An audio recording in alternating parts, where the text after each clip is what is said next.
রাজ্য বিধানসভার লবিতে বাছাই করা কিছু সাংবাদিককে সম্মাননা জানানোর অনুষ্ঠানকে ঘিরে দেখা দিয়েছে নানা ধোঁয়াশা।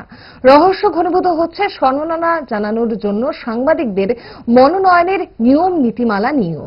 আচমকা এই সম্মাননার আসর বসানো নিয়েও উঠতে শুরু করেছে গুচ্ছ প্রশ্ন। রাজ্য বিধানসভার সচিবের স্বাক্ষরিত আমন্ত্রণ পত্রে জানা যাচ্ছে, এই অনুষ্ঠানে যাদেরই সংবর্ধিত করা হবে তারা রাজ্য বিধানসভার খবর পরিবেশনে অত্যন্ত দক্ষতার ছাপ রেখেছেন। এখানে প্রশ্ন হলো, দক্ষতা নির্বাচনের মাপকাঠি কিভাবে নির্ধারণ করা হলো? সম্মাননা জানানো নিয়ে প্রশ্ন থাকতে পারে না, কিন্তু প্রশ্ন উঠবে তখনই যখন কোনো একটি বিষয় নিয়ে একটা অস্পষ্টতা ধরা দেয়।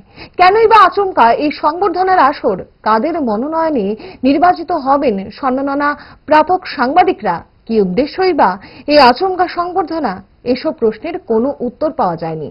তবে কি ভিন্ন কোনো উদ্দেশ্য থেকে এই ধরনের কর্মসূচির আয়োজন করা হলো রাজ্য বিধানসভার লবিতে?